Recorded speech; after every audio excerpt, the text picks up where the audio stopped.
I'm somebody I've got this ambitious trip that I want to plan. And one half of me, because I went through this when I did my solo trip through the Kalahari. I did 2 of them. One was a failure. I turned back because things went not pear-shaped in a serious way, but pear-shaped in a way that I thought, now the risk is too high. So I was able to say, this was risky to begin with. Now I'm just plain uncomfortable with the risk. Yeah. And the second time I was much better prepared. And I realized that my biggest risk was fire. Because I'd lose my shelter, and there were a lot of wild animals. I'd lose my water, very hot. So I'd be in trouble. So fire. So I had 4 fire extinguishers in the car. Still, I know what a car happens when it catches a light. You know, I know of some people whose vehicle caught a light and they spent all their water trying to put it out, and they ended up in the desert with no car and no water because they'd used the water to, you know, and they had even had electrical failure, so just reignited. So at some point during that, hopefully, but obviously they didn't, they should have thought, okay, is that my shelter? Without that vehicle, will I be dead? What's going to kill me first? In that particular environment they're in, is it the lack of that shelter, or is it the lack of water? Now, had they thought, hold it, I can survive without that vehicle, and certainly if they had something like, you know, they could grab things out the back and toss them to one side. They didn't. They had absolutely nothing at all, and they were lucky to escape with their lives. But water would be the next one. So they I with my last Land Cruiser with the rooftop tent, because I don't like rooftop tents as a general rule. I just find them annoying for all of the reasons you've just. But it had a flip-up built-in tent, which was super quick and super convenient and super everything. But I had a grab tent in the back because it was that whole thing. You know, you slide off a road into a ditch, boom. Yeah. Very difficult to get yourself out. Yeah. And now it's getting dark. It's overnight. It's night. Where are you going to sleep? Yeah, you can't sleep in a vehicle that's sitting at 30 degrees. No. How do you can't. So I carried that, but that was a kind of a... And they can be really small, you know, little as long as it was cheap. You know, just you can buy them for like 20 quid, but that's enough to, it's a life or death thing. But I didn't go through this process, and I like this idea of the 3 minutes. You know, I like that process of thinking. So so get back to my previous thought was, when somebody is thinking about an expedition, and part of them is saying, yeah, this is quite a big step from what I'm used to. How do they know? How do they measure when they've gone too far and are taking risks that are actually silly, unnecessary, and what would your advice be to them? It's probably just down to experience. There can be a lot of naivety and in thinking that you can conquer the world, and actually you're not in such a dangerous environment that you are. The strangest thing, and it's a strange psychology about tarmac or an area, marks on the ground where a vehicle has been. It's really weird, but I was thinking about this when I think it was back in 2005. A colleague of mine just gave us a call and said, right, we're going to do a Mongol rally type banger car rally. And this is in the very, very early days when the Plymouth Dakar rally was kind of the first one to set off. And if ever you've seen any filming of that, he was the guy who filmed it. And he wanted to set up his own banger rally. But rather than going round kind of the very, very hugging the coast, the very, very western edge of Africa, he wanted to go slap bang through the middle of it. And so he said, Mac, are you up for this? I went, do you know what? I was in one of those I needed a break moment. Things were just not going too well for me. And I thought, do you know what? Okay. And I had an old Rover 200. I don't know if you recall them. Horrible little four-door saloon with a 1.8 diesel Peugeot engine. Not designed for taking across the Sahara Desert. Okay. It had already failed its MOT. I sneaked it out the country and off we went. But we went in convoy. So there were 13 cars and there were probably 20 people. So there was a safety in numbers element. And off we went. And we were driving down right through the middle of Algeria. And it was a nice bit of tarmac. And it was smooth. And do you know what? We were all relaxed. We were all calm. We didn't care. We had cars that had failed MOTs. They were useless. We hadn't done anything. All I'd done is I got a scrap of old sheet metal and sort of fabricated a sump to stop because I had low profile tyres on it. I had a ground clearance of about 4 inches. The thing was not designed to be out there. But because I was this particular stretch, it was tarmac. Everyone felt really at ease with them. And I just thought to myself, okay, if you stripped away that bit of black stuff that we're driving on, and even if you were quarter of a mile just to one side or the other and you couldn't see this tarmac road, you would be in the biggest panic going. You are slap bang in the middle of the Sahara Desert. You have vehicles that really shouldn't be there. You probably haven't got enough water, enough food. You've got no proper communications. You don't really know where you're going. You're just following this black line in the road. And it was a really strange thing, that the psychology of how safe you felt, yet your environment would kill you just as quickly being on that bit of tarmac as if you were half a mile to one side and you were in the pure desert. And so I think the only thing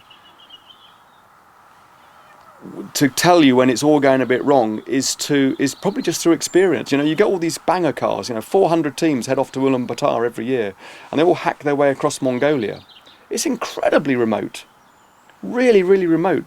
And there are so many tracks, you're kind of just following one and you're thinking, well, hold it. Then it splits and splits again and splits again. You always just keep following what you think is the main one.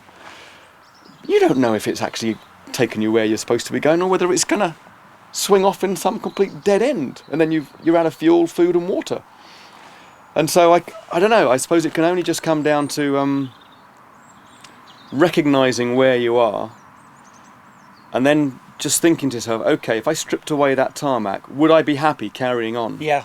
Okay. Yeah? Yeah. And I guess that only comes with experience, because the youth will just go, oh, it's just fun, I'll just keep going, and then they do die. When we did go through Algeria, towards the Niger border, where all the tarmac runs out, even the graded gravel roads run out, and it is just, you're following the occasional post that the French put there 90 years ago, and you may or may not see these little posts marking every kilometres. Yeah, that's proper desert, and in cars that really shouldn't be there, getting stuck every 5 minutes.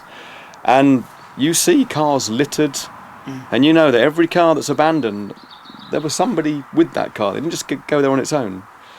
And there are probably a lot of people never walked out of there, so... The challenge, I think, is a lot of people that want to do expeditions, won't do them because they're worried, and maybe that's wise because they're a little bit, scared, and perhaps that's also wise. But others that are foolhardy and perhaps that they don't know that they don't know. Precisely. That's the risk. That's the bigger risk. But then again, if I think about some of the expeditions I took, I go back and think, what was I carrying with me? They were pretty high risk. Yeah. There were some very high risk. And were you on your own, or was there more than one vehicle? One vehicle, my wife and I, in a Land Rover. Did you have communications? No. Small box of spare parts, high lift jack and a spade. But you probably had enough training. You probably prepared the vehicle correctly. You probably didn't overload it. No, it was light. You probably didn't mess around with it too much by jacking up the suspension and adding huge amounts of surplus. It was stock. It had really good shocks. That was it. Yeah. I did nothing else to it. So as long as you've got a correctly prepared vehicle, you haven't messed around with it too much, you've not overloaded it, you've got the training to know what the more likely faults are that if anything is going to happen, you're not pushing hard. And therefore, if there's any areas that you're not sure of, you either walk them first, or you tiptoe through them, or you kind of drive a bit like an old granny, to be quite honest. That's always the safest thing to do. Because it's amazing what vehicles will get through. Yes, there are occasions where you've got to give it the beans, otherwise it's not going to go through a soft patch. But yeah, there are too many times where, I'm going to go and see some lads later this evening who tried to beat the London to Cape Town record. Discovery 2, the same as we used. And everything was, do we need this? No, we knew we needed fuel because we had to be able to drive through the night from probably 6 p.m. to 6 a.m. We had to be able to have about a 12-hour range because you can't stop. There's no way we're going to be able to get fuel. So I think I had standard stock tank was about 95 litres, 40 litres auxiliary tank, that's 135, and we carried another 20. And the reason I will always carry spare fuel in jerry cans, even if you have huge amounts of reserve, what's to say that those tanks slung relatively low underneath don't get punctured by something. And if you find that they do, you've got your 20 litres reserve. If you find that you can get yourself to where the fuel is, but you can't get the vehicle to where the fuel is, and that's happened before in some African villages. You park down here, there is no fuel down here, but halfway up this hill, there's a guy selling fuel out the back of his shed. Well, you can't take the auxiliary fuel tank out and drag it up there. You can't get quarter of a mile long hose pipes down to it, so you carry your 20 litres. So we had something like 155 litres of fuel. These guys were carrying 330 litres of fuel. They just rebuilt the entire back end and put a huge truck fuel tank in. I think they had, I suppose, and this was just through experience, we had just 40 litres of water, 20 for the vehicle and 20 for us. But that was filtered water, so we could stop and filter anything.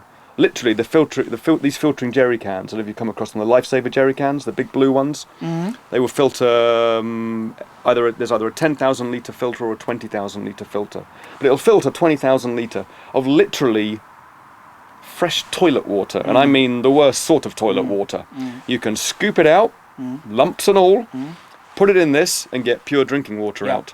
So that meant we didn't have to carry as much, because we knew we'd better find some form of water, certainly going and through drink it. Africa. But the other reason, you had to filter it, because if you didn't filter it, you'd be dehydrated. Therefore, you would drink more water. Therefore, your 3-day rule would kick in, because you're now drinking dirty water. And if you eat food of a poor quality, or your personal hygiene's not good, and you start throwing up, you get dehydrated, and then it's your 3 days kicks in. But they carried 330 litres of fuel, they carried 1/4 of a tonne of tools and spares, they probably had 100 kilograms of water. They then messed around with the vehicle. I know there was a huge heavy roof rack, they had roof tent, they had big bull bar on the front.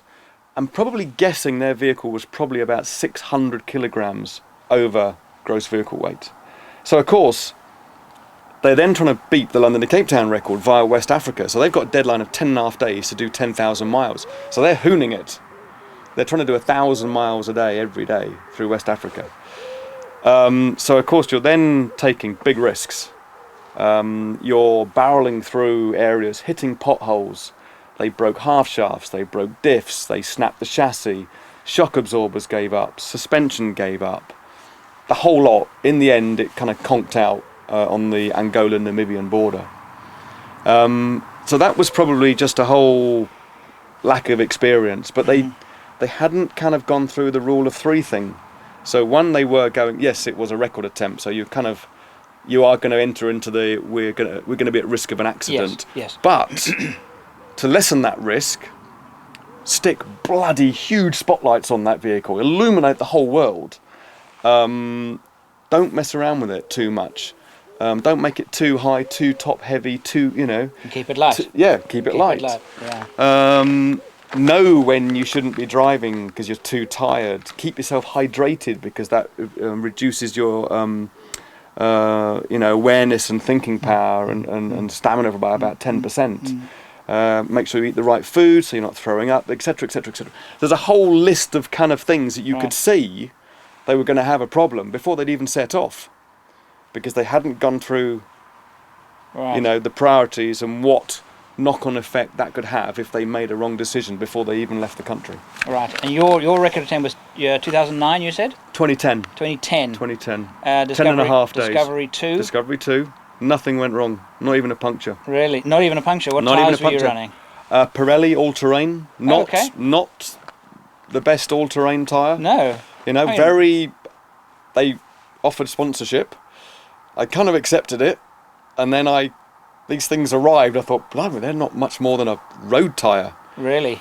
But apart from northern Kenya and some pretty potholed bits in Zambia, okay, there are potholes from probably eastern Turkey onwards until you probably get into Botswana, South Africa. But you didn't need an all-terrain tyre.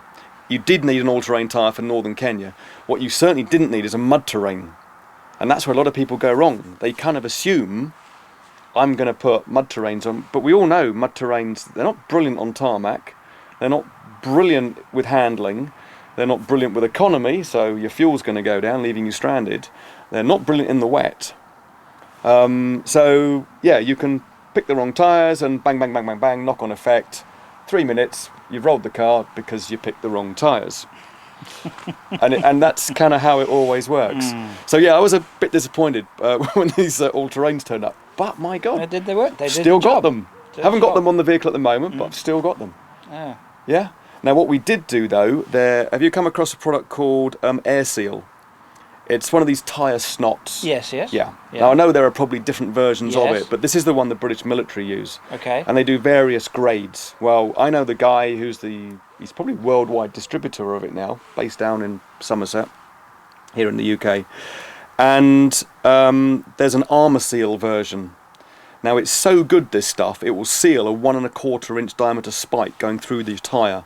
Not necessarily into the sidewall, but into the main tread part of the tyre. So that's fatter than my thumb, straight into the tyre, pull it out, within 1 revolution this stuff has sealed the tyre. Unbelievable. To such a degree that you wouldn't even know you've got a puncture. The only time you have a puncture is when it's kind of all used up. You know, you could have 100 punctures in those tyres. And we've always used them. And on one of the last projects I did with Paul Marsh, who I know who you've interviewed many times, we took some Vauxhall vans, you know, Vauxhall Opel, General Motors vans, all the way to Magadan, Far Eastern Siberia. And between 3 vans going all the way across Europe, Turkey, the Stans, all the way across Mongolia, and the entire length of the Road of Bones, we had 2 punctures on day 59 out of a 60-day trip. Now, I know why we had the punctures, and it's not because of the air seal that was in the tyres. Both me and Paul, I was lead vehicle, he was number 3 in the convoy, we both hit the same pothole, and we dented the rim. So of course, with a big dented rim, you've pinched the... Yeah. So with the rubber, at least the rubber tries to close itself up. But by fitting that, your chances of survival go up tenfold, because you're not stuck in the desert, you're not going to run out of water, you're not sweating hard, changing wheels, panicking, etc., etc., etc., trying to sort of double back on yourself or detour off because you think, crikey, I've only got 1 spare left, will it last? Or I need to now not go where I'm supposed to be going, I need to head off somewhere else to try and find another village to get a spare, etc., etc., etc. And so, yeah, we fit stuff like that. So there's a lot of things you can kind of do before you set off. Right. Yeah. I would like to go and... Your vehicle's outside there. I'd like to go and have a quick look at it. Yeah. What's it like working with... Just lastly, quick one. Yeah. Your Ranulph... For anybody who doesn't know, Ranulph Fiennes is probably regarded as the world's greatest living explorer. Probably. Yeah. I mean, the records he's done are just unbelievable. Yeah. But now you're his... Right-hand man. You're his right-hand man, and you do a lot of equipment testing for him. I do. What is he like to work with? Is he extremely eccentric? Because his books are wonderful, but he seems to be a nutcase of the nicest possible kind. I'll give you a story, and this is not known. There's only probably about 3 or 4 people that know this, but it kind of sums up Ranulph Fiennes. Okay.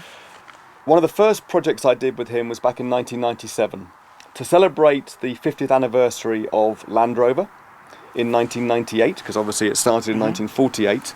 The plan was to drive 3 vehicles from London to New York the entire way. And that meant the long way round, sort of like a Ewan McGregor long way round, but a much tougher version. So these vehicles would drive continuously under their own steam without any form of outside assistance the whole way. So from London down to Dover, swim to France. Fit floats on them, fit a prop on the back, engine is now driving the prop, off we go. The only way to get through Far Eastern Siberia, to get to the very edge of Siberia and the Bering Straits, which is just opposite Alaska, would be to do it in the dead of winter. So where I was... Where it's ice, where you can cross. Yep, all the frozen rivers turn into sort of like icy motorways.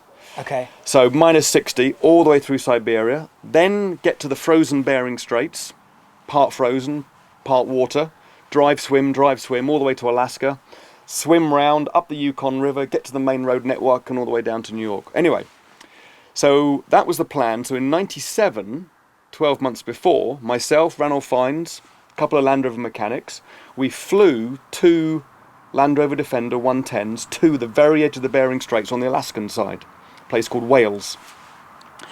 And one of them was an early Wolf prototype, the military one. So both 110 hardtops.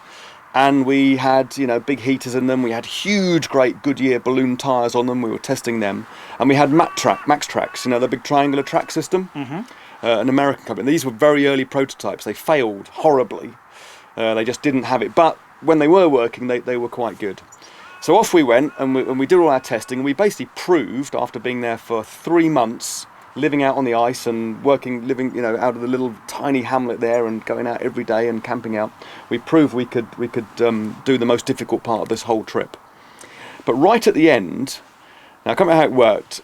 There was a little airstrip there. One of the guys, a Canadian who was part of the team, who dreamt up the whole thing many years before, when he first heard the Channel Tunnel was going to be built, linking France and England, he had to head off. So I took him out to the airstrip on a snowmobile, and off he'd gone. The others were they'd already gone out right onto the edge of the ice to try and find a clearing so they could get the amphibious part, and it was basically a Kevlar catamaran.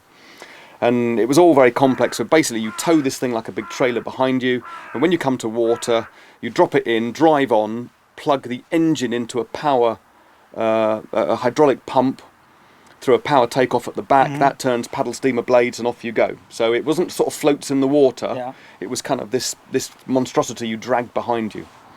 So they'd gone off ahead to try and work out how we get through the ice, these pressure ridges. And these ridges are, some of them are as high as a 2-story house, you know, if not higher, you know, 30, 40, 50 feet high. So trying to find a gap to get through to the water was really difficult. Anyway, I dropped Gordon off. They were already out there. I chased off after them, and I'd got there an hour later. And when I got there, they'd found a clearing, but there was a huge block of ice. And it was kind of hanging out over this Bering Straits. It was like -20, it was March, it was bitter, absolutely bitterly cold. We knew there were polar bears roaming around. One of the guys lent me a 44 Magnum that I had strapped to my side to scare off polar bears. Anyway, there was a cameraman with us as well, and he was there, and Ranulph Fiennes and the Land Rover mechanics are standing right out on the edge of this block of ice, and it was the size of a bungalow. It was huge, and they're standing right on the edge, chipping away like this, chipping away. So I had some soup with me, and I'm serving. I said, "Come on, boys, you know, you've been at it for a couple of hours. Come and have a hot meal while you're doing." Anyway, they came down, and then they started up again. And then the cameraman, this Dutch guy, Kees Tooft, and he'd climbed Everest with Brian Blessed, and he'd done loads of other. He's really good adventure cameraman. He said, "Mac," he says, "I've been looking at this block of ice. I think it's not actually part of the main ice flow. I think it's a separate block sitting on top of the ice. And in fact, 2/3 of it is hanging out over the sea. So if we don't chip the weight at the front, we lose the weight at the back. He'll eventually become top heavy and fall in." So I looked at it, and we kind of scraped the bottom. I said, "I think you're right. You can see a crack down the bottom." So I said to the Land Rover guys, I said, "Look, Keys has just spotted that we should lose the weight at the back." And they all came, "Yeah." So anyway, so now there are 5 of us working on the back of this thing. Picks and shovels and chopping. Anyway, I said, "Ran, I think you should come and do this." "Yeah, whatever, boys, whatever," he says, and he's carried on and he's chipping away. I thought, "Come on, Ran, you know, this makes sense." "Yeah, whatever, okay, you carry on if you know best." So we're chipping away. Anyway, we're working quite fast and we're losing weight, and we can sort of hear creaking and groaning. And we said, "Ran, we think but he's on the edge now." Yeah. He's perched out right over the edge, over the sea. So we said, and it's not much of a drop, you know. It's only, literally, it looks like it's almost resting on the water, but it's still pretty cold water. And we said, "We think this is going to go." Anyway, he obviously took some notice, because he's now come to the back, and he's just chopping away, literally trying to take a building down by just chopping at the roof. Well, you normally just chop the walls out, and the whole lot comes crashing down. So he's chopping away. Anyway, he's swinging this flipping axe around, and his feet are about here, just above me. And the other boys are going, "Whoa, you nutter, you're going to take our bloody heads off." So they stepped outside. I said, "Ran, come on, you know, everyone's kind of agreed that we lose the weight at the back." and he slammed his axe down. I'm going to get in so much trouble with this thing on camera. And he slammed his axe down, and he looked at us, and he says, "I've spent more time on sea ice than any other person in living history. If there's something about sea ice I don't know, then it's not worth bloody knowing." I went, "Whoa, okay. That told us then." Okay. So